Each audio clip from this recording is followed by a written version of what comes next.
Hoje é dia 28 de outubro de 2024, uma segunda-feira, tempo chuvoso na capital do país. Um dia maravilhoso, dia do servidor público. Temos a honra de receber no programa oral do Tribunal de Justiça do Distrito Federal e dos Territórios o eminente desembargador Mariozan Belmiro Rosa, o nosso atual corregedor da Justiça do Distrito Federal. O desembargador Mariozan Belmiro Rosa nasceu em Minas Gerais, na cidade de Douradoquara, no dia 4 de julho de 1957. É um jovem desembargador. O desembargador Mariozan se formou em Direito aqui em Brasília, na Associação de Ensino Unificado do Distrito Federal, AEUDF, em 1983. No início da sua carreira, o desembargador Mariozan ocupou o cargo da Nova CAP, onde atuou de 1976 a 1980. Em seguida, foi nomeado auxiliar judiciário do Tribunal de Justiça do Distrito Federal e dos Territórios, cargo que exerceu de 1980 a 1984. Só isso? Claro que não. Entre 1984 e 88, o desembargador Mariozan foi promotor de justiça no Ministério Público do Distrito Federal e Territórios. Posteriormente, em 22 de agosto de 88, foi nomeado juiz de direito substituto da Justiça do Distrito Federal. E em 30 de setembro de 92, foi promovido por merecimento ao cargo de juiz de direito do TJ.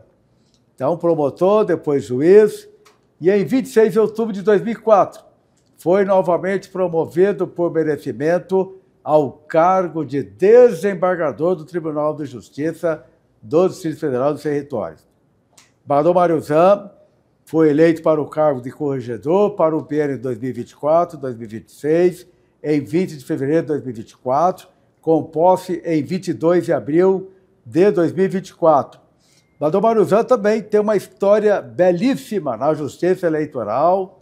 Foi eleito membro suplente do Tribunal Regional Eleitoral do DF, o TRE-DF, para o biênio 2018-2020. Recebeu diversos títulos ao longo de sua carreira, incluindo a Medalha do Mérito Eleitoral do DF, em 2004. Também foi agraciado com a Comenda da Ordem do Mérito Judiciário do DF, no grau de Gran Cruz, em 2004. Em 2010, foi promovido ao grau de Grão Colar pelo Conselho Tutelar da Comenda da Ordem do Mérito Judiciário do Distrito Federal e dos Territórios. Recebeu ainda a Medalha do Mérito da Academia Evangélica de Letras do Distrito Federal. E, recentemente, em 2023, foi homenageado com a Medalha de Mérito da Procuradoria-Geral do Distrito Federal. Nessa entrevista, ele também vai falar sobre a sua eleição para o cargo de vice-presidente e corregedor do Tribunal Regional Eleitoral do Distrito Federal. Então é com muita honra que recebemos no programa História Oral do Tribunal de Justiça o eminente desembargador Mariozan Belmiro Rosa, e eu já informo ao eminente desembargador que essa entrevista é para a história do tribunal. Vai ficar à disposição no canal do tribunal do YouTube para o resto da vida. E a transcrição aqui no nosso memorial.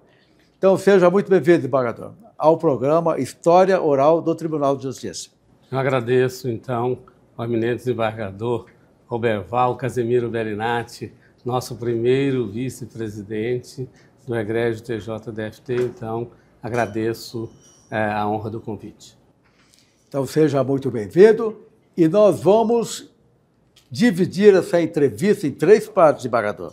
Nós vamos falar primeiro da sua família, depois sobre a sua vida acadêmica e, em seguida, sobre a sua trajetória profissional, onde você trabalhou, o primeiro concurso, até chegar ao cargo de promotor e depois juiz. Então, vamos começar pela sua família. Quem é o desembargador Mariozan Belmiro Rosa? os seus pais, onde você nasceu, nós já falamos aqui, mas onde você nasceu, eu já falei aqui o nome da cidade, mas eu gostaria que você falasse da sua cidade, dos seus pais, dos seus irmãos. Muito bem. Eu, como muitos aqui no nosso tribunal, eu sou mineiro, nascido com uma pequena diferença no que foi dito aí, porque eu me considero cidadão de duas cidades, dois municípios. Quando eu nasci, o município era Monte Carmelo, né? Monte Carmelo, no Alto Paranaíba. Então, foi lavrado a certidão de nascimento, nasci no município de Monte Carmelo, distrito de Douradoquara. Né? Mas em Minas... O nome é Douradoquara. Exatamente. Em Minas há uma movimentação política muito grande. E o distrito fez um movimento, né, os líderes, e assim houve a emancipação de Douradoquara para cidade, município, uma cidadezinha também no Alto Paranaíba, porque era distrito de Monte Carmelo, pequena, mas muito assim aprazível, banhada pelo rio, dois rios, Rio Dourado e Rio Paranaíba.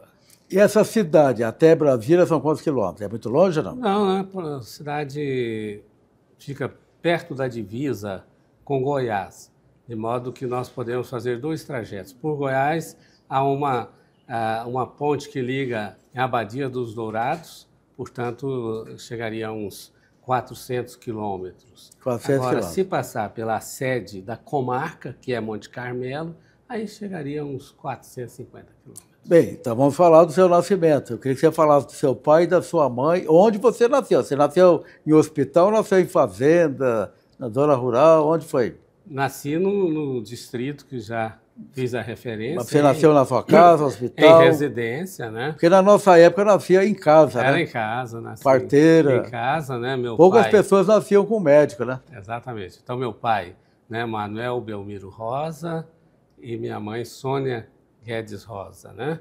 Ele de saudosa lembrança, quando estava quase entrando na adolescência, de uma forma repentina, o meu pai faleceu. Né? Então, fiquei órfão com 10 anos de idade. E minha mãe, batalhadora, né, prosseguiu com a família, uma família de 4 filhos, somente eu, varão, e 3 irmãs.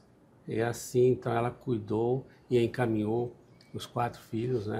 Então você tinha 10 anos quando seu pai faleceu. Exatamente. Seu pai faleceu nessa cidade aqui? Sim. Douradoquara? Sim, nós chegamos a nos mudar, a família transferiu residência para a progressista cidade de Anápolis, né? Aqui em Goiás, chamada Manchester. Mas o seu pai trabalhava com o quê na época? Bem, meu pai era lavrador quando se casou, né?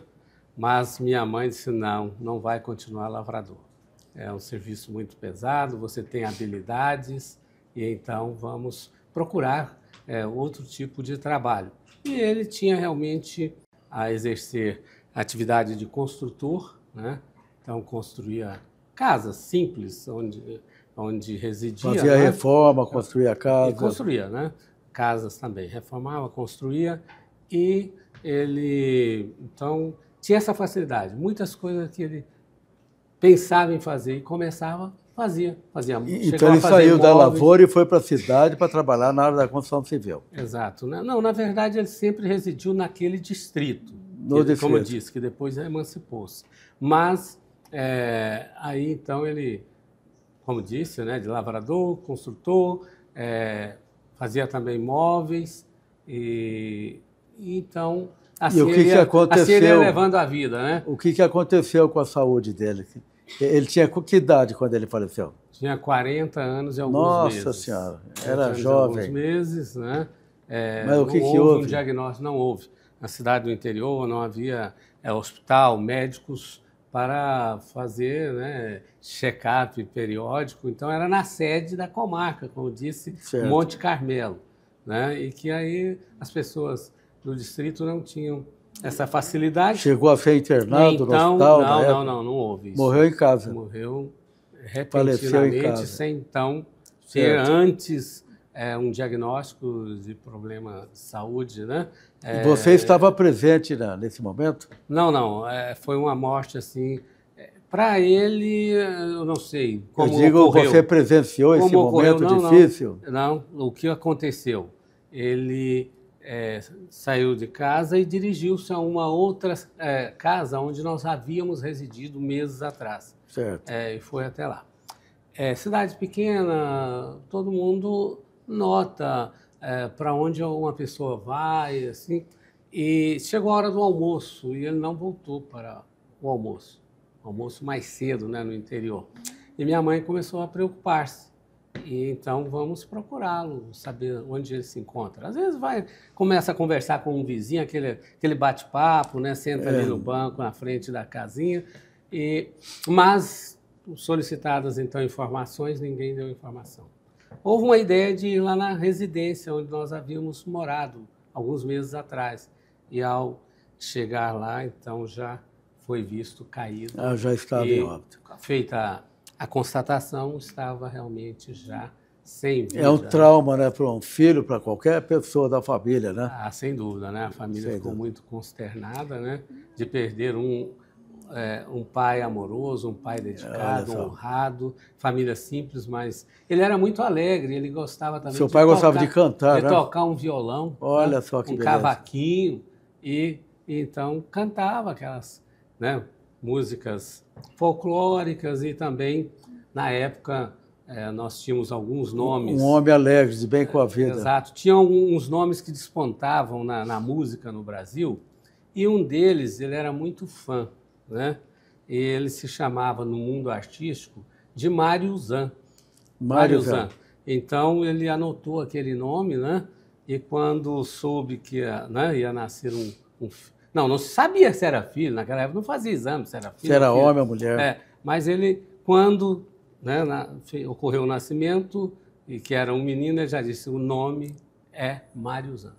E o que significa Mário Zan? Tem algum significado ou não? Pois é, o Mário Zan, ele é um nome artístico. Porque o artista, ele era italiano, né? E veio para o Brasil.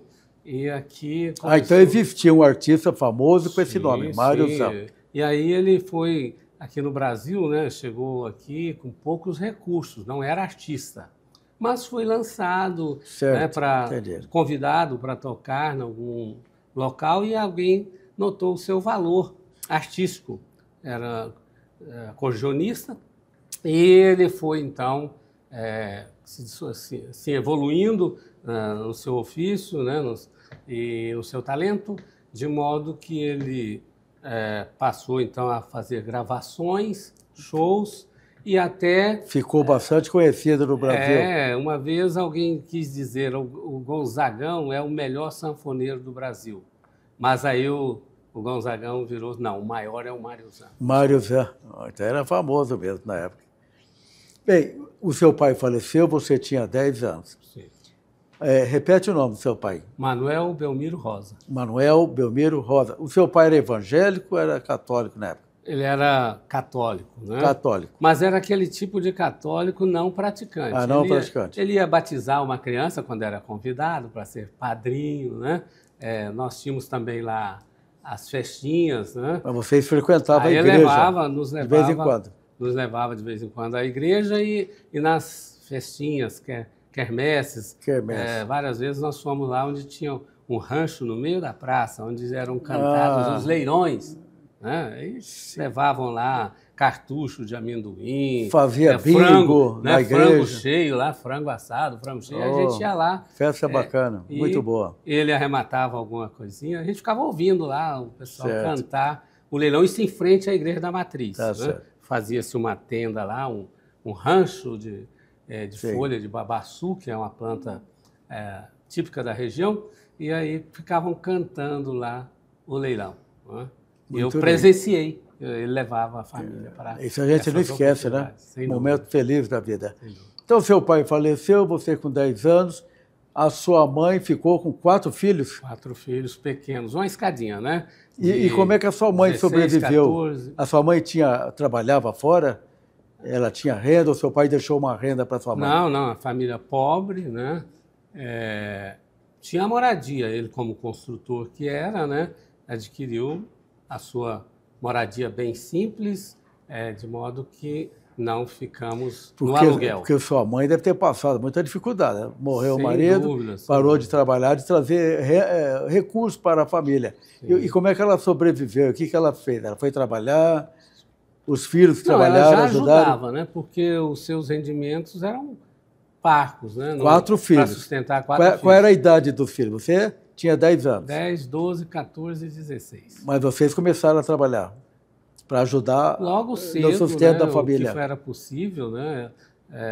Então eu comecei a vender algumas verduras, legumes lá na cidade, né? E assim nós prosseguimos. Então os irmãos começaram a trabalhar para ajudar a família. O primeiro emprego mesmo que eu né, lá na cidadezinha, que eu exerci, mas que foi de forma não legal, não fui registrado, né? Foi de vendedor numa loja de tecidos. Vendedor. Muito bem. Então a sua mãe lutou muito para criar esses 4 filhos. Serviços domésticos, né? Mas ela ficava em casa ou ela saía para trabalhar, sua mãe? Fazia as duas coisas. Realizava trabalhos em casa, né, manuais, e também como diarista em alguma residência. Ela prestava serviço em algumas famílias. Então, essa sobrevivência, está vendo a vida do magistrado? Nós somos pessoas do povo. As pessoas pensam, o juiz nasceu em berço de ouro, o desembargador nasceu em berço... Nada disso. Nós saímos do povo para a magistratura. Nós somos uma pessoa como outra qualquer que estamos aqui, cumprindo a nossa missão. Então, parabéns para sua mãe. E a sua mãe também teve um problema que eu queria que você contasse para nós nessa história oral. Pois bem, então nós prosseguimos na grande jornada da vida com minha mãe, né, encaminhando a família para o bem, todos honrados, meu pai, minha mãe, e dando todo o apoio também no que foi, né, foi possível a ela, que não era uma pessoa de muitas posses, de ajudar a nossa família quando chegamos para residir em Anápolis, né?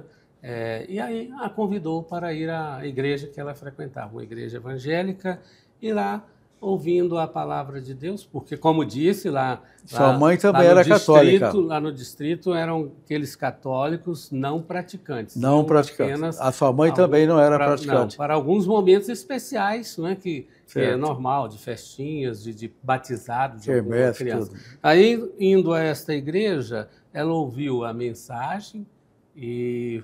né, recebeu então um toque especial da nossa divindade, que é a única que nós cremos, né, nós cristãos, como você também é cristão, e resolveu, né, por um chamado, passar a ser daquela comunidade de fé. Meu pai não aceitou dessa maneira, continuou não assumindo ali um compromisso, mas também visitou. Como ele visitava a católica, ele também visitava a igreja evangélica. E a partir daí minha mãe encaminhou, pelo menos as crianças, né, para a igreja evangélica, isso em Anápolis. Em Anápolis, onde então recebeu... Qual era o nome da igreja? É a Igreja Presbiteriana Independente.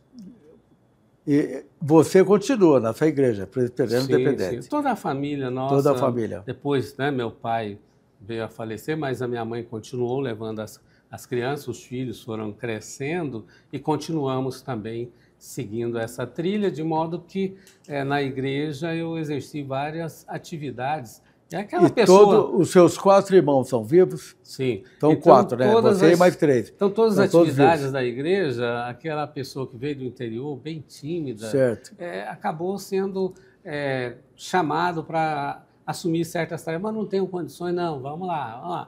Aí fui colocado como presidente da mocidade da igreja local.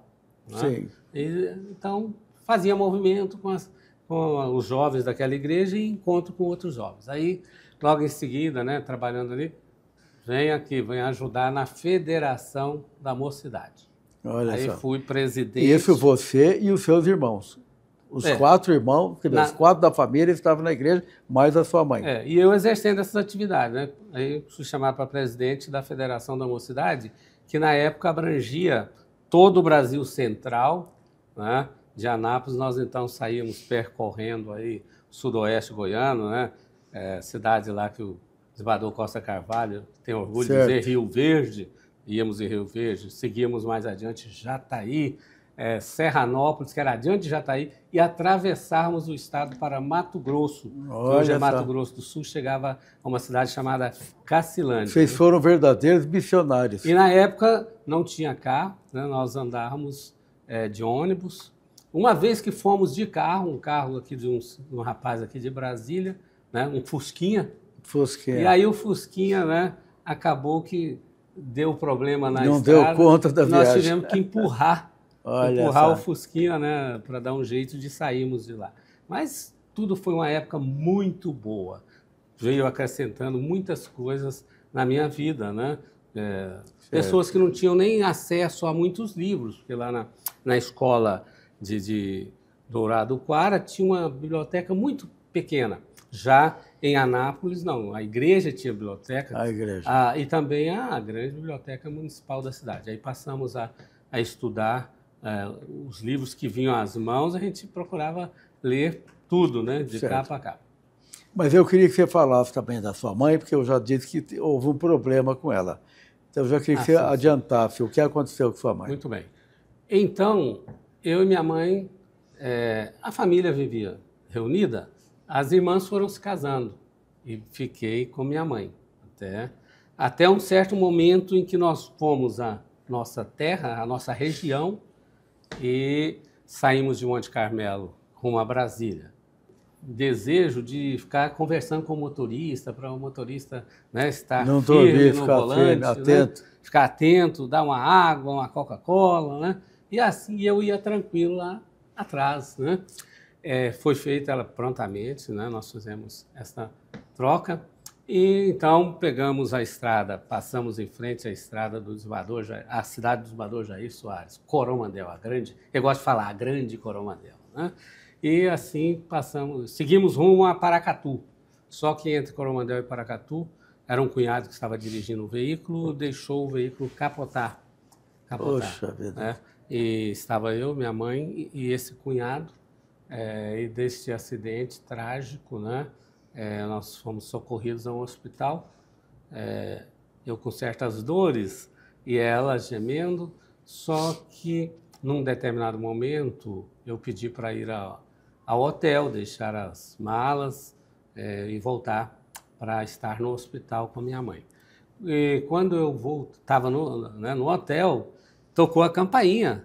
Eu falei, mas no hotel não se toca a campainha, né? Ligam para o apartamento. Quando eu abro a porta, era o médico. Disse, olha, sua mãe não resistiu. Sinto muito vir aqui trazer essa notícia, te conheci hoje, né? Vi que é uma família unida, mas ocorreu isso, né? E ela não resistiu. E aí, para encurtar a história, meu cunhado estava comigo, lá no hotel. Quando saiu do banho, vamos passar aqui no restaurante comer alguma coisa, porque fui levar a bagagem lá no hotel sem haver almoçado. Só que ele era bom de garfo, sabe? E ele queria pegou lá o menu e querendo escolher o melhor. Eu disse, não dá, tem que comer coisa rápido. Porque eu já sabia da notícia do falecimento da minha mãe, mas não quis contar a ele, porque tinha um estado de saúde de pressão alta, que poderia lhe causar um problema na minha frente. Já tinha perdido minha mãe. E poderia ter problemas em relação a ele. Aí fomos para o hospital e ele sem saber. E eu aqui, né? Negócio aqui meio difícil no coração. E chegando lá em frente ao hospital, querendo ir lá ver minha mãe, uma atendente logo já vendo a nossa aproximação, disse, olha, o senhor está sabendo? Sua mãe faleceu. Eu que segurei até aquele momento para o meu cunhado não passar mal, aí ele ficou todo nervoso, porque também era quem estava dirigindo, acaba surgindo um complexo de culpa, mas ele foi medicado. Aí eu fui lá e vi realmente o corpo. Agora, o que aconteceu com a sua mãe? Porque só ela que se feriu, Porque o carro capotou na estrada. Exatamente. Ela bateu a cabeça, o que houve? Então, como dissemos, né, fomos socorridos, eu com dores. Foi feito um exame, disse, não houve fratura, não. A dor era na região de costelas. E quanto a minha mãe, né, então veio assinado o documento médico de que o falecimento foi uma hemorragia interna. Ah, hemorragia. Então ela via, sofreu uma pancada forte. Nós não tínhamos nada de visível no rosto, onde estava descoberto, o braço, não havia nada, nenhum machucado. Mas aí o médico informou que foi uma hemorragia interna que pela pancada atingiu, né, atingiu o pulmão. Né, perdeu muito sangue, não houve um socorro rápido para a transfusão de sangue, e aí, em poucas horas, ela veio a óbito. Cumpriu a missão na Terra. Voltou para Deus, está com Deus. Grande missão. Cumprindo nova missão com Deus. Reconhecida perante as amigas, ela era muito querida. Em que ano que aconteceu esse acidente? O acidente ocorreu em 2007. Sua mãe tinha que idade? 71 anos. 71? Mas em plena atividade. Jovem, muito jovem. Mas Deus é o nosso provedor, é tudo, né? Se aconteceu, porque foi a vontade de Deus. Deus permitiu. Sem dúvida. Ela tinha muita fé, de modo que nós temos a tranquilidade de que ela está melhor onde está com Deus, do que aqui. Com certeza. Né? Todos nós gostamos da vida, queremos viver muitos anos, né? Mas nós não sabemos quanto tempo nós viveremos. Por isso, temos que aproveitar, viver bem, fazendo aquilo que é bom em favor do próximo, porque nós não sabemos até quando estaremos. Certo. Mas voltando a Anápolis, então lamentamos muito pela sua mãe. Voltando a Anápolis, você ficou até que ano em Anápolis? Houve aquela primeira viagem, nós retornamos para o distrito, aí nesse retorno meu pai faleceu, depois houve uma segunda mudança para Anápolis. E lá eu retomei os estudos, porque eu tinha paralisado um pouquinho. Havia terminado o curso primário, lá em Dourado Coara, e lá em Anápolis, então, entramos para o chamado ginasial, né? E aí terminei o primeiro grau na cidade de Anápolis. O primeiro grau era o ginásio. Que era chamado ginásio naquela época. Depois, logo em seguida, ficamos lá cerca de 4 anos, quando terminei, então, o curso ginasial. E pouco serviço, não havia muita facilidade de trabalho, profissionalização. E uma irmã veio para Brasília inicialmente e deu-se bem aqui, conheceu também uns parentes nossos que nós não tínhamos muito contatos, que moravam aqui em Brasília, né? E assim fomos chamados para virmos morar em Brasília, tendo chegado aqui em janeiro de 1976. No mesmo ano... 76. 76. No mesmo ano, fui levado por um amigo pastor para estudar. Ele disse, o melhor colégio público daqui do Distrito Federal, que era o chamado, né, conhecido Elefante Branco. Mas em 76 você já tinha terminado... Você terminou o segundo grau aqui, então? Então, foi o segundo grau, comecei o primeiro Elefante Branco. No colégio Centro de Ensino Elefante Branco. Elefante na Asa Sul. Na Asa Sul. Aí você concluiu... Segundo grau. Segundo grau. Depois foi fazer faculdade de Direito. Exatamente. Nós fizemos não, mas primeiro eu fiz o primeiro vestibular. Eu queria ser seu amigo, né? De profissão, pelo menos no seu início de vida.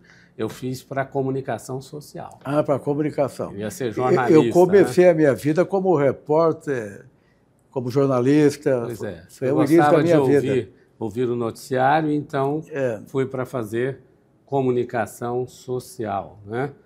Na UNB. Mas não foi possível a aprovação. Logo em seguida, então, vou fazer o curso de Direito. A EUDF. A EUDF, eu admirava muito, né? Muito bem. Pastores que pregavam, advogados também, né? Compareciam em júris e né? Faziam aquelas sustentações orais bonitas. E você se formou em que ano? Eu já falei aqui, mas em 1983, né? Eu concluí em 83. Eu concluí em 1982, mas a colação foi no ano em seguinte. 1983. Tá certo, que beleza. E depois da UDF, você fez mais algum curso? Alguma Aí pós-graduação? eu entrei, eu tinha um desejo também, diante daquela influência da igreja, de ser pastor. Sim. Aí, terminado o curso de Direito, eu entrei para o curso de Teologia, na Faculdade Teológica Batista. E ali, então, passei a ser um seminarista, né? A essa altura eu já era na igreja presbítero, porque na igreja evangélica nós temos diácono, fui eleito diácono, bem jovem, oficial da igreja. Na igreja tem 3 tipos de oficiais, diácono, presbítero e pastor. Então eu fui eleito bem jovem, diácono, mas fiquei pouco tempo, aí fui eleito presbítero, que compõe o conselho administrativo Então da você igreja. é presbítero, porque algumas pessoas falam que você é pastor evangélico. Você não é pastor evangélico. Não, sou presbítero, Presbítero. embora na origem grega, Ah. o termo grego é o mesmo para presbítero, pastor, padre, todos são dentro de uma mesma raiz da palavra grega. Mas, especificamente, as igrejas têm a Certo. sua organização. Mas na sua igreja presbiteriana você chegou a presbítero. Sim, sou presbítero. Não chegou a pastor. Sou o decano dos presbíteros de uma igreja que ajudei Certo. a fundar. A igreja já completou 123 anos, né? 123 anos, não são 3 anos. E aí, então, tem essa... não é bem uma hierarquia, são ofícios diferentes. Ofício. Diácono, presbítero, pastor. O pastor, ele aí sim, ele seria o tipo presidente da igreja, mas tem um conselho administrativo. Ele atua de acordo com a decisão majoritária entre o pastor e o corpo de presbíteros, né? Por exemplo, na Igreja Católica, o diácono não pode fazer a consagração da hóstia, do pão, do sangue.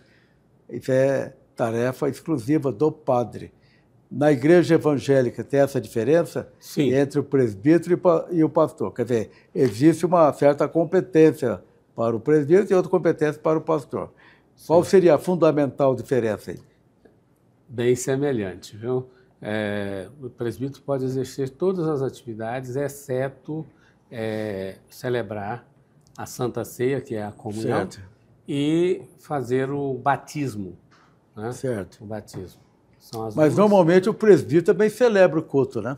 Perfeitamente. Só não pode essas duas coisas que são privativas, né? Agora, questão de celebrar cultos, né? Dar estudos bíblicos, o presbítero pode sim. Por exemplo, o diácono na Igreja Católica ele pode celebrar a missa, mas não pode fazer a consagração. E a gente encontra muito diácono no interior, onde não tem padre, ou tem dificuldade para ter um padre. Você chega lá na igreja, às vezes na catedral, o diácono está celebrando a missa. Só um detalhe também na igreja evangélica, né? O presbítero, então, pode exercer várias atividades, como disse, né? Veja bem, o poder temporal que tem o presbítero, que é a eleição, não é? O ofício é vitalício, mas o exercício é enquanto perdura o mandato, certo? Então, é uma eleição. Eu venho sendo eleito desde o início da igreja, que completou agora 19 anos. Então, eu digo que sou o decano dos presbíteros, que fui eleito no dia da organização da igreja, juntamente com outros, sendo que o que seria mais antigo já se mudou daquela igreja, né? E aqui no Tribunal de Justiça, você sempre esteve na coordenação do culto evangélico aqui. Você, juntamente com Costa Carvalho, já faz o quê? Uns 20 anos, né, que você coordena? Fui quem iniciou esse trabalho.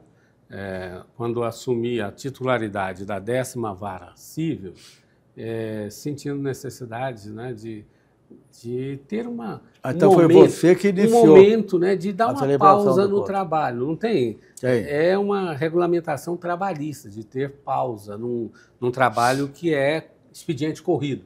E aí, nesse meio termo, eu resolvi utilizar a sala de audiência, um dia que não havia audiência, para reunir o pessoal do meu cartório e fazer uma leitura bíblica, né, entoar um cântico de louvor, fazer alguma prece, porque nós dependemos muito, quem é espiritualista sabe que tem uma força, né, do nosso lado, que nos impulsiona, Parabéns, que é Deus. Por esse trabalho cristão assim, aqui no tribunal. Então, foi em 1992, quando eu assumi a titularidade iniciamos este trabalho, que então nós já estamos aí, né, com mais de 30 anos. Mais de 30 anos fazendo Depois chegou o Domador evangélico. Costa Carvalho, que passou a ser da Igreja Então você Evangélica. que iniciou aqui no tribunal. E depois, há uns 10 anos atrás, ele pediu para participar da liderança. E eu disse, com muito prazer, né? Estamos levando adiante essa. Parabéns, é uma graça de Deus. Mas não posso assim deixar de registrar de que não tenho esse sectarismo, né? Evangélico para cá, outras religiões para lá. Conhecendo, né, a sua vida de dedicação também à atividade religiosa na sua igreja, procuramos então, eu lhe procurei para a gente fazer dia alguma atividade em conjunto. Procurando o caminho de Cristo. Não tem porquê, né? E nós já tivemos essa oportunidade, né? De ter um padre e um pastor. Cada um tem alguns minutos para passar a sua mensagem. E foi um prazer contar com a sua ajuda até em chamar, né, um padre para estar aqui no tribunal, juntamente com o pastor, trazer uma mensagem que o povo precisa, porque a igreja... Nós precisamos. A igreja faz muito bem para quem participa e também para a sociedade, porque a igreja só faz o bem. A quantas pessoas...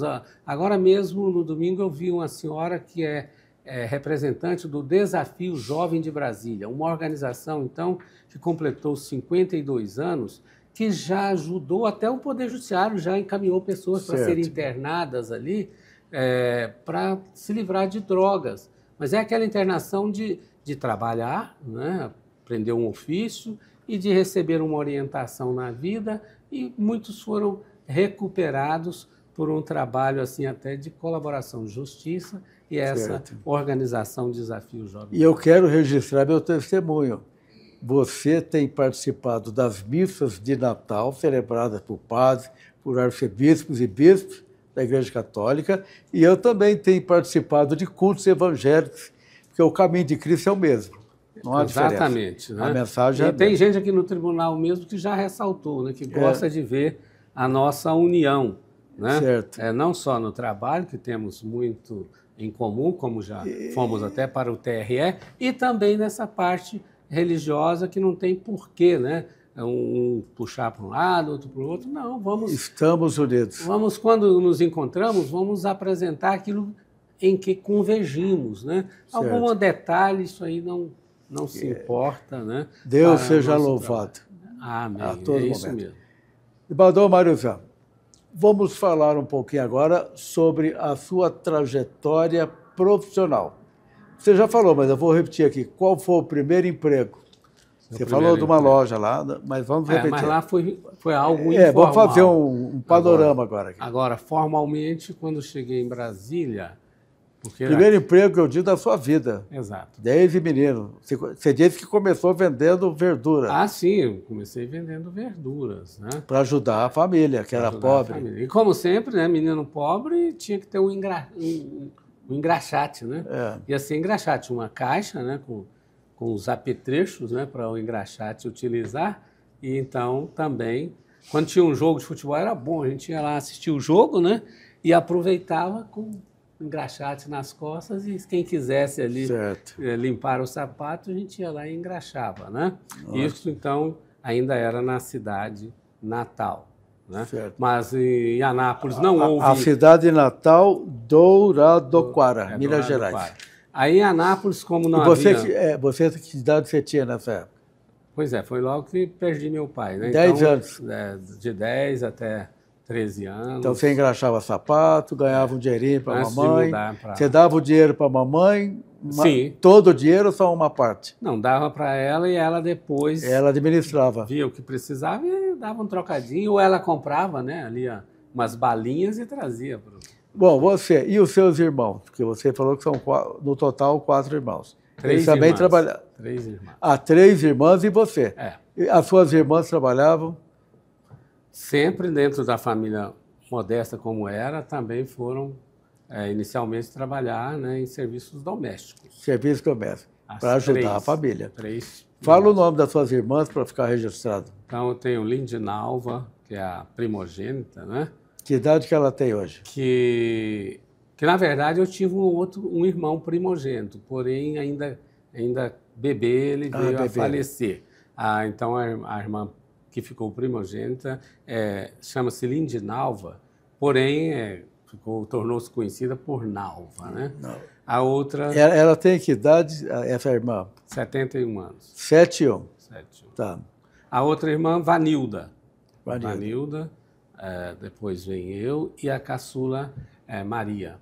Maria, bem-vinda. Você lembra a idade da outra irmã? Porque às vezes alguém pergunta, não lembra a idade. Olha, eu acho que eu já vou receber uma bronca por ter dito a idade da minha irmã. Não, mas não tem nada. Mais velha, né? Então não preciso falar das outras, porque é uma escadinha, é só fazer as contas. 2 anos, né? De 2 em 2 anos. Você é o caçula? Nasci uma criança lá em casa. Você é o caçula? Não entendi. Não, eu estou no meio ali. Né? Do meio. Nalva, Vanilda, eu e depois a caçula Marisa.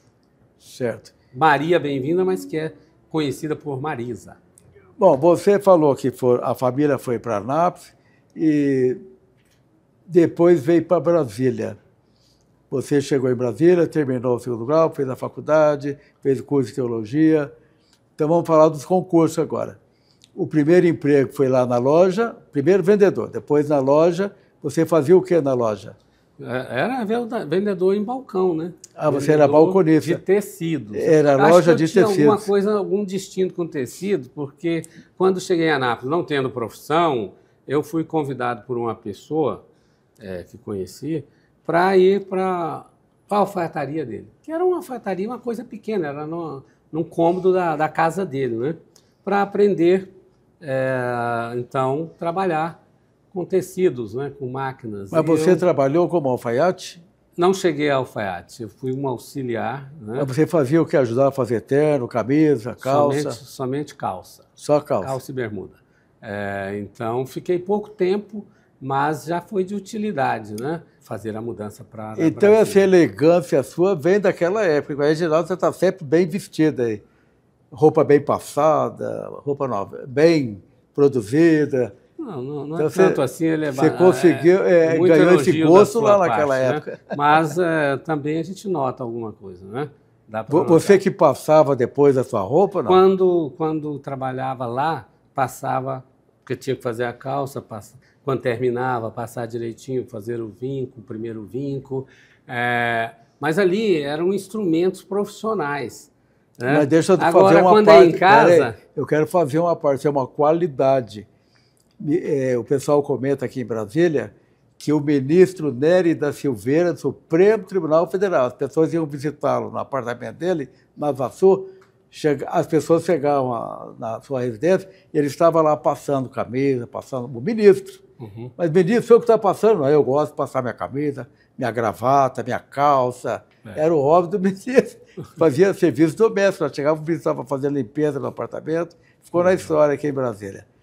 E você teve essa qualidade aí, pelo menos. Mas não cheguei a tanto. Então, depois que eu saí lá da alfaiataria, né, eu não prossegui essas atividades, não, sabe?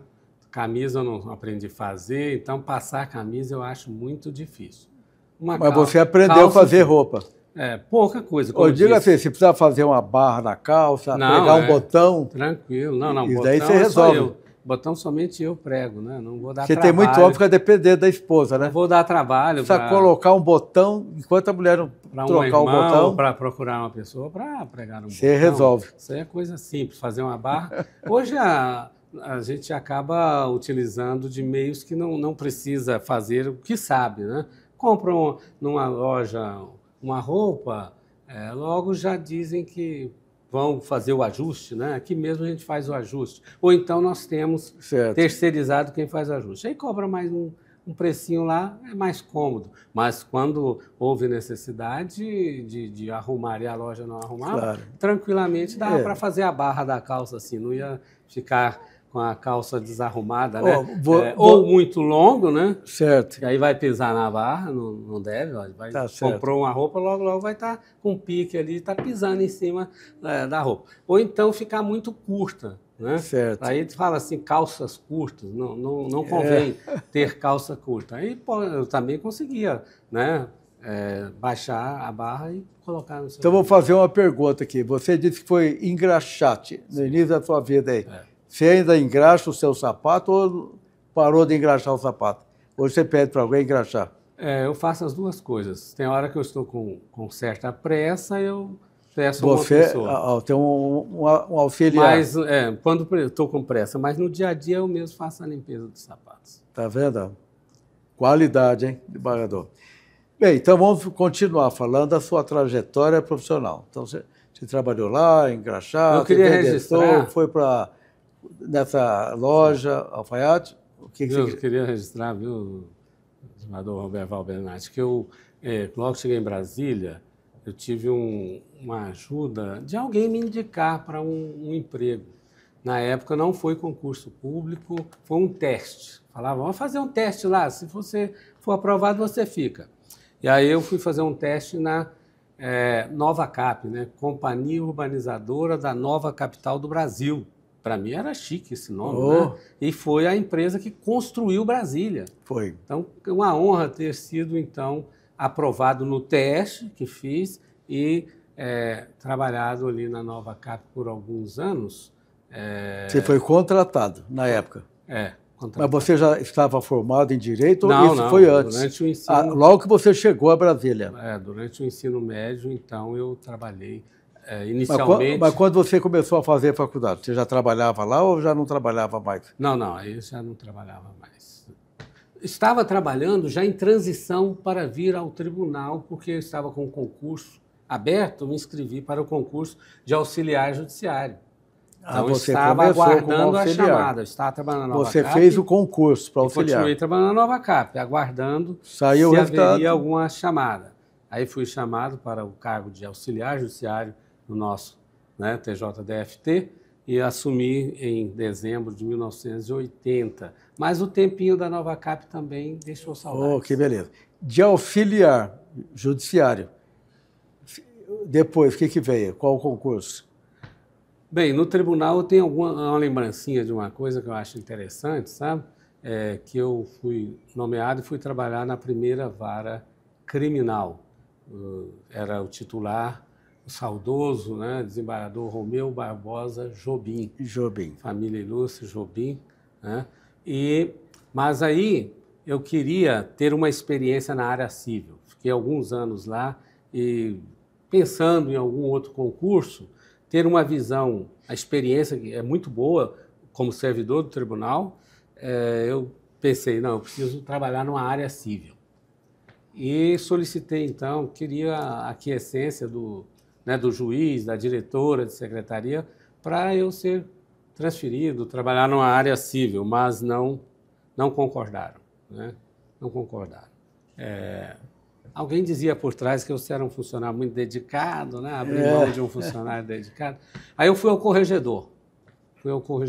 Né? Expus meu desejo. E então eu me lembro, era o desembargador Paulo Garcia. E o Paulo Garcia chamou a secretária e disse, olha, ele quer sair, já trabalhou alguns anos lá e quer ir para uma vara civil, mas diz que o juiz e a diretora não concordam. Né? Aí ele disse para a secretária, eu posso colocá-lo lá na vara civil como ele quer? Ele falou, o senhor é o corregedor, é só o senhor dizer sim. Falei, então pode... Você foi para a vara civil. Pode preparar a documentação que ele vai para uma vara civil. Está vendo? Tive a experiência do fato civil. Importante. Aí tive a experiência do crime, do civil, e surgiu o concurso para o Ministério Público, né, Defensoria. Era defensor público, Ministério Público, o início da carreira como defensor. Era defensor público, que foi assim, então, uma dificuldade. Pensei, mas como que eu vou fazer o concurso? Eu não tenho o prazo que consta do edital de prática forense. Mas aí eu pedi certidão ao cartório. A experiência no crime. Declaração do juiz, né, dos juízes por onde trabalhei, de que eu tinha experiência sim, porque além de ser alguém lá de dentro do cartório, eu também ia ser o datilógrafo das audiências. Né? Não havia oficial de gabinete, era alguém que ia lá colaborar, né, trabalhar lá como aquele que não é falar que digitava, né? Porque na época certo. era máquina manual. Manual, né? é. Era máquina manual. E eu... Não tinha computador, Mas não. aí eu peguei essas declarações, certidões, declarações, e fui no Ministério Público, fiz minha inscrição. Eu pensei, eu vou fazer a prova, depois vão falar que eu não tenho a prática forense, tá mas certo. Admitiram que isso era a prática forense, sim. Né? E feito o concurso, saiu o resultado, fui aprovado, primeiro concurso do Ministério Público que eu fiz. E você ficou quanto tempo lá no Ministério Público? No Ministério Público, eu fiquei como defensor pouco tempo, sabe por quê? Houve uma campanha salarial, querendo aumento de rendimentos, e não se conseguia, decretaram, falaram que ia fazer greve. Promotor, Ministério Público fazer greve, já pensou? Aí, nas negociações, chegaram a uma solução em que eu deitei defensor público, acordei promotor de justiça. Promotor de justiça substituto. Foi promovido a promotor de justiça substituto sem promoção, não foi promoção. Foi uma transformação do cargo de defensor público em promotor de justiça substituto. Isso em razão, né, de um ajuste de ganhos, porque como promotor passou a ganhar um pouco mais. E você ficou quanto tempo aí no Ministério Público? Fiquei 4 anos e... uma boa experiência, 4 anos. E depois resolveu fazer concurso para juiz. Agora eu quero que você fale como que foi a sua preparação para o concurso, porque tem muita gente, muito jovem, aí querendo saber qual foi o método de ensino. Você resolvia a matéria, fez cursinho? Como é que você estudou para fazer esse concurso? Concurso para Ministério, pode ir para juiz também, porque foi em seguida. Não, eu estudava normalmente, pegava livro, né, na biblioteca e estudava em casa, fazia aquelas fazia o resumo. Marcações, né, no texto, depois resumia um pouco do texto.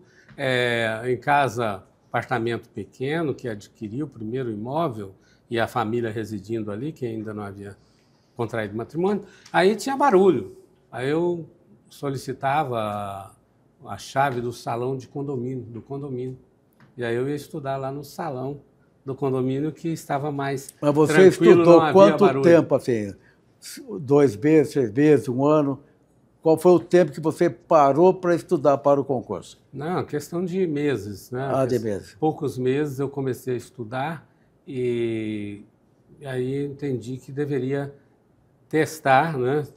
Primeiro, se fosse da vontade de Deus, de seguir este caminho. Eu fui, assim, um pouco impactado, porque eu sempre fui muito atuante nas funções que exerci, e como defensor, fazia solicitações. A carreira do Ministério Público é muito bonita, eu gostei demais, mas eu batalhava, preparava peças com muito cuidado, e às vezes eu era indeferido. Eu sempre fui um pouco, sabe, assim... diligente, disposto com o que fazia, e eu não me conformava facilmente. Mas essa foi a motivação? Eu me conformava facilmente, aí eu recorria. Né? Essa foi a motivação? Não, mas... Para você sair do Ministério Público para ser juiz? Não. Qual foi a motivação, Desde que eu ingressei em cartório para trabalhar, que eu observava o trabalho do juiz, né? Você sonhava em ser juiz, então? Eu lia os autos e preparava, logo comecei a preparar alguns despachos para magistrados, e eu vi que o negócio era muito importante. É muito relevante trabalhar em procuradorias, em Ministério Público, Defensoria, mas o juiz é quem decide.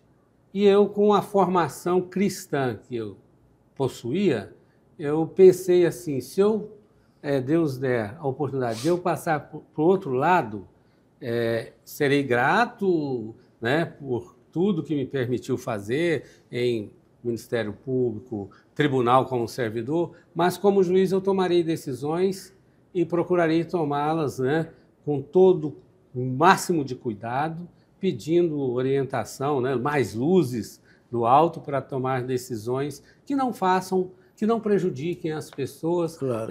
Vejam bem, eu recebi hoje um WhatsApp, uma mensagem, comunicando que havia um processo, que o relator havia negado, mantido a sentença, e que eu pedi vista. Estudei o caso e levei a julgamento, e houve uma reviravolta, e o caso foi decidido, então, de uma maneira diversa. Então, hoje eu tive o prazer de receber um WhatsApp, isso tem muito tempo, não foi agora, né? Há pouco tempo, não. Nem sei qual a turma, dizendo, então, que estava muito grata porque eu pedi vista e consegui que virasse o julgamento e ela não levou um prejuízo de cerca de R$ 400 mil. Então, ela elogiou a mim e quem a ajudava na parte de postulação, porque foram duas pessoas, né, que trabalham com muito cuidado, né, para que assim as coisas fossem resolvidas da melhor maneira possível. Então foi gratificante ler hoje esta mensagem. Esse é o reconhecimento ao magistrado, né? E hoje esta a gente fica satisfeito de saber que resolveu o problema da melhor forma possível. Sim. Bem, você se preparou então esse período, passou no concurso para juiz, primeiro concurso ou no segundo? Primeiro concurso. Passou no primeiro concurso no Ministério Público. Aí eu passei na primeira prova. Na primeira prova para juiz. Fazendo aquele estudo em casa, trabalhando e estudando. Aí, quando passei na primeira etapa, falei, não, agora eu tenho que dar um jeito de estudar um pouco mais. Né? Tem que... Aí eu tirei férias. Aí eu tirei um mês de férias e me dediquei mais ao estudo. Rachou, como se diz. E encontrei colegas para estudarmos juntos. Aí já conseguimos fazer, né, contatos na primeira prova. Aí eu já fui estudar juntos com Você já tinha uma experiência de 4 anos como promotor de justiça e defensor do INEF. Então já era um profissional experiente, uma bagagem jurídica grande. E você foi aprovado e começou a trabalhar em qual vara? A primeira vara, como juiz substituto, você lembra? Eu fui auxiliar na primeira vara civil. Era titular o eminente desembargador José Jerônimo. Mas é aquela passagem de juiz substituto. Ficou uma semana. Logo em seguida, indicaram outro juiz. E você ficou muito tempo como substituto ou foi um período rápido? Não, foi um período razoável. É muito bom que fique um período como substituto para exatamente, né, conhecer o judiciário. E não somente uma área do direito, né? Porque temos aqui em Brasília as especializações, né? Não era como numa comarca pequena do interior que tem um juiz e que aprecia todo tipo de assunto. Então aqui não, tem o civil, tem o criminal, tem o falimentar. E assim, então, eu fiquei cerca de 4 anos e meio como juiz substituto. Eu fiquei 3 anos como juiz substituto, até chegar a titular. E você lembra os locais por onde você passou como substituto ou não? Então foi na vara civil, primeira vara civil, exatamente. Desembargador Jerônimo, e depois? Eu estive um bom tempo em vara de família em Taguatinga, né? Depois também vara de família aqui, como juiz substituto. Vara de família aqui no plano piloto. Civil, vira e volta, passa pela vara civil, porque é a maior quantidade. Agora, na cidade satélite, você trabalhou onde? Taguatinga, Brasília... Planaltina, Sobradinho. Deu uma boa volta, então. Cheguei sim, mas por pouco tempo em Planaltina e Sobradinho, questão de meses, uns 2 meses no máximo, né? Braslândia, eu fui em Braslândia, conheci Braslândia porque fui como juiz eleitoral substituto lá em Braslândia. Né? Fui auxiliar do saudoso Josué Ribeiro. Eu fui 1 ano e meio titular de Braslândia e depois vim para cá. Sobre a titularização, cidade satélite, eu acho, é muito interessante trabalhar em cidade satélite. Há um grupo menor de juízes, promotores, né, até advogados que militam, né, ou pelo menos na época, num fórum, não era um número grande, conheciam-se entre si, mas quando eu fui ser promovido, diante de 4 anos e meio como substituto, surgiu vaga aqui na comarca judiciária de Brasília. Então não é comum promoção diretamente para a circunscrição de Brasília, mas aí surgiu vaga. Você veio para cá. Eu até senti aí você, um pouco. Onde foi essa vara? Aí eu senti um pouco, eu gostava do ambiente da satélite, mas ficava perto de casa, né? Ser promovido para o plano piloto. E qual foi essa vara? Onde você se titularizou? Foi na 10ª vara civil, né? Civil. Muito trabalho naquela época, hein? Lutei, vários colegas passaram por lá, também batalharam, né? Deram muito de si, mas não ficaram muito tempo. E eu fui promovido para esta vara e falei, eu vou colocar isso em dia, eu vou tentar. Eu falei de Braslândia, só para completar, Na minha época só tinha um juiz em Brasília, eu fazia tudo sozinho lá. Pois é, Até do eleitoral, civil, família, júri, tudo. Foi como um juiz mesmo de uma comarca hoje do interior. São 4 magistrados que trabalham em Brasília. Então, fiquei realmente determinado de tomar conta da 10ª Vara Civil, fazer o máximo possível, e fiquei lá como titular durante 10 anos. 10 anos. E dessa vara você foi para onde? Eu comecei a ser convocado para substituir desembargadores e então um mês ficava convocado, voltava, tinha que cuidar dos processos da segunda instância. E quanto tempo durou essa convocação? Cerca de 8 anos. 8 anos. Então é igual, né, praticamente. Eu fiquei 7 anos convocado. Então, diante dessa situação, convoca, desconvoca, processo de segundo grau juntamente com os do primeiro grau, sem nenhuma estrutura na época para o juiz convocado, aí eu resolvi, falei, olha, eu vou pedir remoção. E aí eu pedi remoção para a 7ª Vara de Família aqui de Brasília. Dali é que eu fui mesmo para o tribunal. Tribunal. E no tribunal, qual foi a data mesmo que você tomou posse como desembargador titular? Só um interregno aí. Quando eu estava na 7ª Vara de Família, eu fui eleito para integrar a Corte Eleitoral. Eu já fui da Corte Eleitoral mais de uma vez. A primeira vez na vaga. Sim, mas nós vamos falar. De magistrado. Nós vamos falar o seu período eleitoral. Então, só depois que eu fui para esse período no TRE, e estava como titular da 7ª Vara, fui integrar a Corte Eleitoral. Aí sim eu consegui julgar todos os processos que eu tinha vinculado, né, no segundo grau. Aí então depois é que vamos chegar. Então vamos falar do eleitoral. Já que você citou, você foi de zona eleitoral. Qual foi a zona, você lembra, não? 12ª zona que se 12ª. Você ficou 2 anos lá ou ficou mais? Em Ceilândia, fiquei 2 anos. 2 anos. Depois você foi eleito vice-presidente e corregedor do Tribunal Regional Eleitoral do Distrito Federal. Não, eu queria que antes. Antes eu já fui membro da Corte Eleitoral. Sim, mas você foi desembargador suplente. Não, titular. Você foi juiz titular. Eu fui juiz titular, membro Na sua época era juiz eleitoral, não era desembargador eleitoral. Mas do segundo grau. Eu cheguei a ser juiz eleitoral do Tribunal Regional Eleitoral. E quanto tempo durou esse período? Esse período foi muito pouco, né? Escolhido para o biênio 2004-2006, quando foi já outubro de 2004, já fui escolhido para desembargador do TJDFT. Então, não completei nenhum ano como membro da Corte Eleitoral, como magistrado de primeiro grau. Certo. Então, você foi juiz, membro da Corte, como juiz, na vaga de juiz. Depois foi nomeado desembargador, já como desembargador titular. Qual turma civil? Eu fui logo para a 2ª turma civil. Continua lá na 2ª turma civil? Não, espera aí.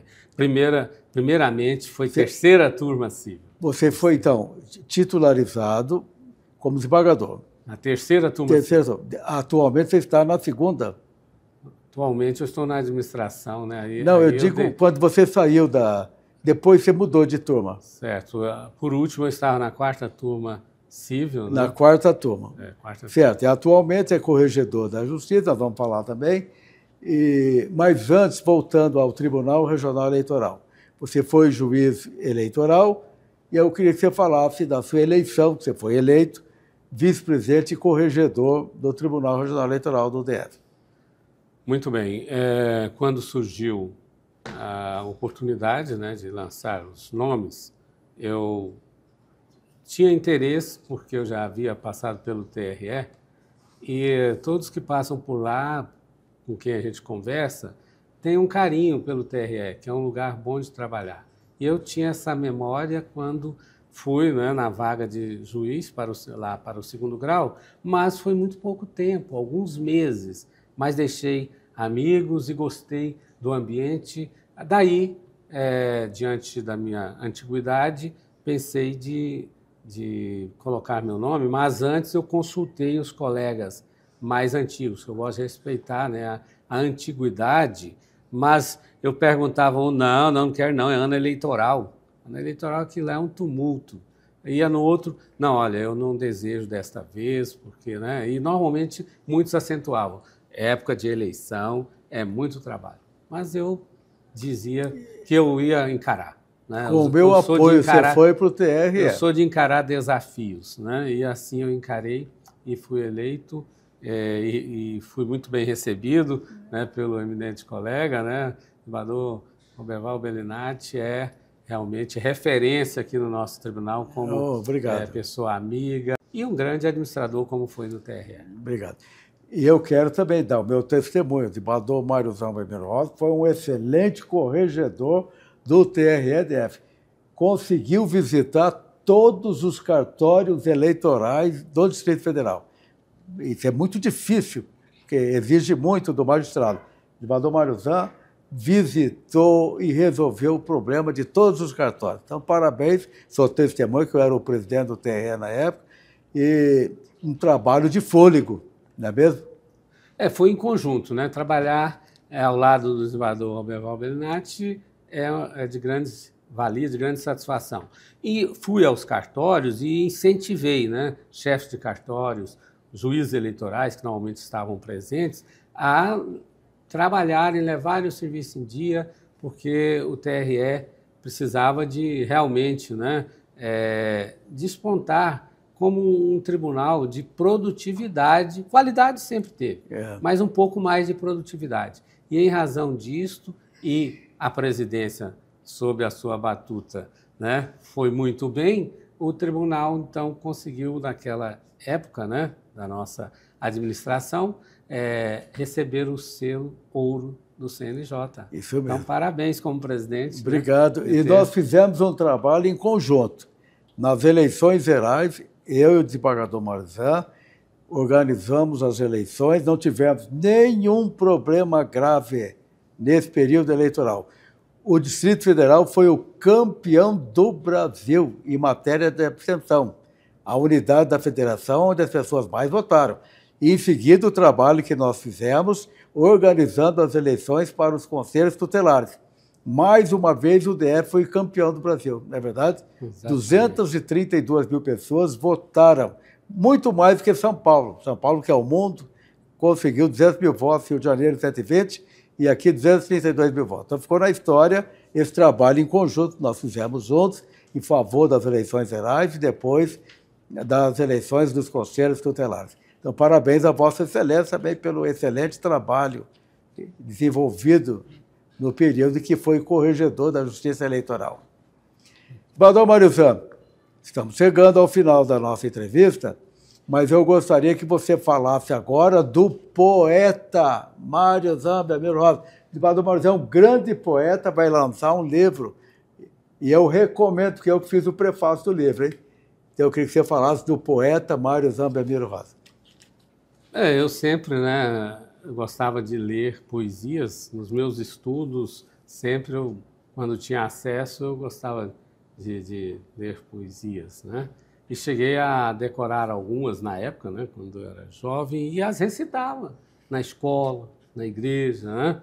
Gonçalves Dias, Olavo Bilac, tem um poeta cristão chamado Mário Barreto França, é o príncipe dos poetas evangélicos do Brasil. Assim como nós não temos lá o Olavo Bilac, né, o príncipe dos poetas brasileiros. E então eu chegava a recitar algumas poesias e também me deu vontade de escrever algumas poesias, de modo que fiz algumas já adolescente, né? Naquela época de adolescência, as poesias eram aquelas poesias de quem estava apaixonado, né? Apaixonado com o coração. Uma paixão platônica vibrando. Grande, sabe? E aí eu fazia poesia, mas a musa nem sabia que eu havia feito a poesia. Né? E fizemos algumas poesias, então, como já entrando na juventude. E aos poucos fiz algumas outras poesias, e assim fui acrescentando, né? E de repente o gosto foi aumentando e resolvi, não, agora eu vou procurar fazer para escrever um livro, né? Antes eu já havia escrito um livro na área religiosa, né, que está na Amazon, o título está lá na Amazon, que é A Missão do Espírito Santo no Mundo. A missão do Espírito Santo no mundo. Que quem tem uma fé Parabéns. precisa saber que nós temos um Deus, né, que sempre esteve conosco, sempre nos ajuda, né? Então, no início falava-se do Deus Elohim, né, o Deus criador, que criou todas as coisas, Elohim. Depois veio Cristo, né? Cristo, que veio ser o Salvador, o Redentor da humanidade, né? O maior mestre da história. E quando ele se sacrifica em favor da humanidade, ficamos sem a presença dele, física aqui. Aí foi enviado outro membro da deidade, né, que é o Espírito Santo, e que permanece até agora ajudando aquelas pessoas que querem servir a Deus, né? E aí, então, essa missão é muito grande. Eu procurei, então, desenvolver o meu primeiro livro a respeito da pessoa do Espírito Santo, né? Porque é aquele que... E no João, o apóstolo João, né, que é aquele destacado no Evangelho, ele escreveu algo que tem a ver para nós, né, que disse que o Espírito Santo é que convence o homem do pecado e do juízo. Então, é muito importante conhecer esta missão do Espírito Santo. No final do livro, o último capítulo, que eu reescrevi agora, eu quis montar uma cena jurídica para o final, que é a missão do Espírito Santo. Toda missão tem um começo e um final. Sei que o entrevistador aqui gosta de falar que todos nós temos uma missão, não é? Uma missão. Temos uma missão. E aí, qual é o final da missão do Espírito Santo aqui no mundo? Porque ele é eterno, né? Certo. Então, eu criei um cenário de um julgamento, né? De um julgamento. Cristo é o julgador, que agora a missão dele agora é julgar o mundo. Tem um que é o acusador, que é sempre o acusador, né?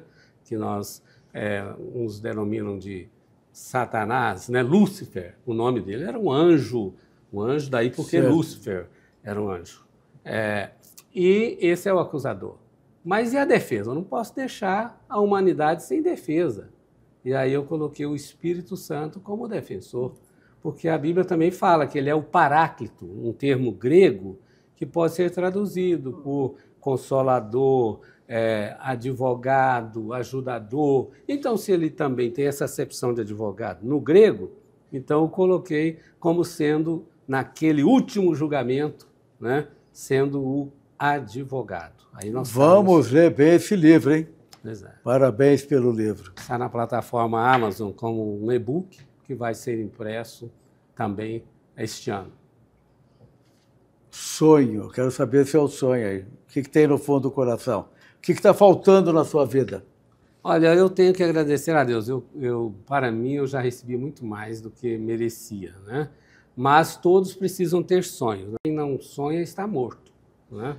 Então, é preciso ter sonhos. Então, eu tenho sonhos de continuar prestando o meu trabalho aqui no tribunal por mais alguns anos, né? Colaborando, agora estou colaborando na administração, né? Tenho o sonho de continuar escrevendo, né? Já estamos indo aí para o segundo livro, da minha autoria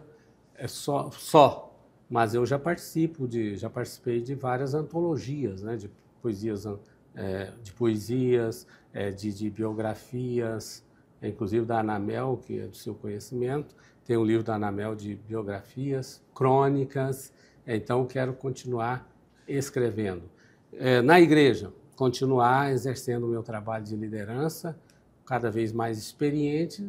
Nós precisamos contribuir, né, com aquilo que nós recebemos, partilhar para os outros, né? Se deu bem para mim, pode dar bem para o outro, por que não? Não é? Então, continuar prestando os meus serviços, né, ao próximo, porque a nossa missão aqui é esta, né, de ajudar os outros. Nós não levaremos nada daqui. Alguém contou uma historinha que disse assim, olha, viveu aqui, empresário, dono de grande empresa, mansão, né? E aí todos partem daqui, chega um momento, né, que vão para a eternidade. E chegando lá no céu, fui bem recebido, né? Agora onde é que eu vou morar, né? Aqui no céu. E um anjo, o senhor me acompanha, vou levar o senhor até a sua moradia.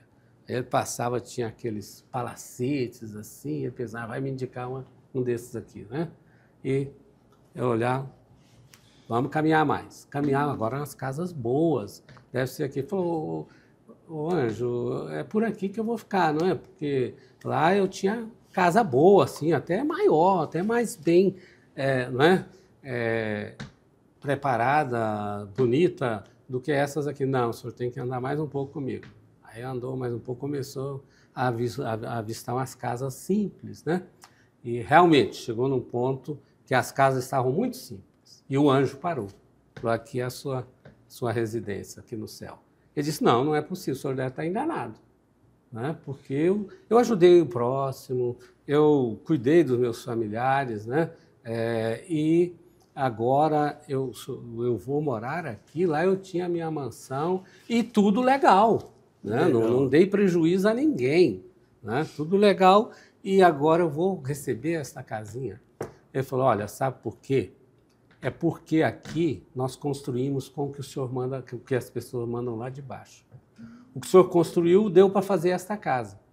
O senhor poderia ter feito muito mais em favor do próximo. Era a casa que ele tinha construído. Né? Poderia ter feito muito mais, que seria mais material que teria sido enviado aqui para cima, e o senhor teria uma casa melhor. Então tem que pensar muito a vida, o que nós estamos fazendo em favor do próximo, em favor do necessitado, em favor da sociedade. Né? Não só parente. Parente é obrigação, né?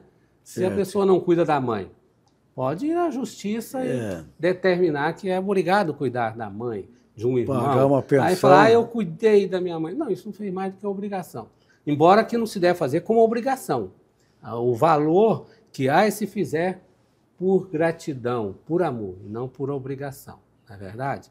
Mas então ficou essa lição para nós vivos, né? Para nós. De que se quer, né, no outro plano, algo bom que tem na sua mente, mentalizado ali, então procure praticar atos bons em favor do próximo, em favor da sociedade. Viver com amor e fraternidade. Exatamente, a sua sabedoria indica isso. Né?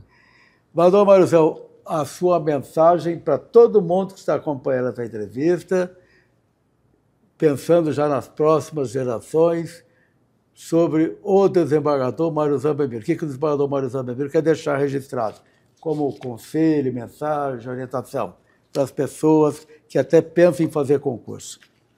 Muito bem. Então, em primeiro lugar... deseja entrar na magistratura? Pois é, em primeiro lugar é a família. Família é tudo. Valorize a sua família, não desista de viver como membro da família, depois que conseguir, ajude, né? Todos recebemos ajudas e quando podemos, então que a gente possa ajudar.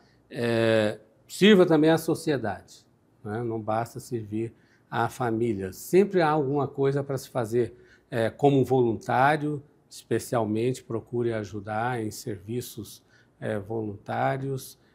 Não deixe de estudar. Eu estive na minha cidade há alguns anos atrás e acertei com a diretora da escola, no sentido de que eu queria que, se possível, reunisse as crianças, estudantes daquela escola onde eu estudei, escola de estudo primário, chamava estudo primário, né?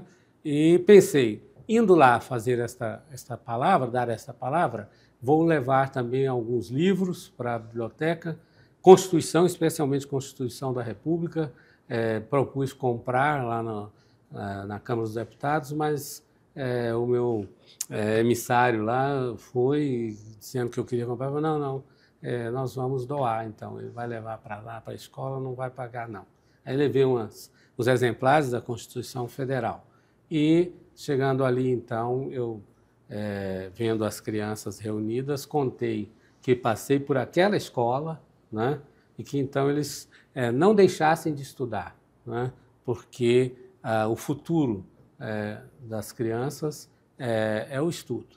O estudo abre, né, a janela para muitas conquistas e até permitir, né, diz, olha, se quiserem fazer alguma pergunta, podem fazer. Aí perguntaram o que era ser juiz, porque fui apresentado, né, como um magistrado, já era desembargador nesta época, mas o desembargador é um nome que o pessoal não conhece muito, conhece mais o juiz, né? Juiz. O juiz. Então eu falei, quem manda aqui, governa aqui o executivo? Todo mundo sabe que é o prefeito, né? O legislativo, quem? São os vereadores. E quem? Lá não é sede de comarca, né? Aí eu tive que explicar, porque não é sede de comarca, não tinham muita vivência a respeito de juiz, mas eu então pude esclarecer, né? Que é aquele que analisa as leis, dá a interpretação e assim procura pacificar a sociedade, né? Tomando as decisões necessárias para que as coisas fiquem nos seus determinados lugares. Então, aos jovens, nunca deixem de estudar. Também é bom cultivar a fé. Neste mundo, muitas pessoas que têm família, têm estudo e não se acertam na vida. Uns partem para drogas, né, para crimes, né, que nós sabemos que há de vários matizes, ou até entram, né, para comandos criminosos, mas, então, que procure seguir uma orientação espiritual, né, que isso ajuda. Isso é provado cientificamente, viu? Isso é vida. Não é coisa da minha cabeça, nem da sua, né? Porque realmente há já pesquisas que um doente, se ele tem fé, ele se recupera mais rapidamente, sabe? Com certeza. Quando tem que ser recuperado, mas normalmente com eles analisando, os cientistas, pessoas que tinham fé e outros estavam doentes ali no mesmo, né, departamento de cuidados médicos, e o que tinha fé recebia um tratamento e respondia de forma mais positiva do que o outro. Portanto, não faz mal algum, né, procurar cultivar uma vida de fé. Então, deixo aí essa mensagem e tenham certeza de que serão vitoriosos. Não desanimem, não desistam de seus sonhos, como diz, quais os sonhos que eu tenho. Então, a mensagem minha é essa: nunca desista dos seus sonhos. Verdade. Desembargador, parabéns pela sua belíssima história de vida. Deus seja louvado pela sua missão, né? Por tudo que você realizou até hoje em favor da justiça do Brasil e do mundo. Muito obrigado, eu Parabéns, que agradeço. É uma honra para nós termos Vossa Excelência aqui nesse programa de História Oral, que vai ficar no canal do YouTube e também no Memorial do Tribunal. Parabéns. Vossa Excelência merece todas as homenagens desse mundo. Parabéns ao nosso primeiro vice-presidente do TJDFT, né, desembargador Roberval Casimiro Bellinati, tem feito um trabalho excelente. Obrigado. É aquele que leva até a imprensa uma pauta positiva do nosso tribunal, viu? Parabéns na sua atividade também. Glória a Deus. Deus abençoe. Felicidades. Obrigado.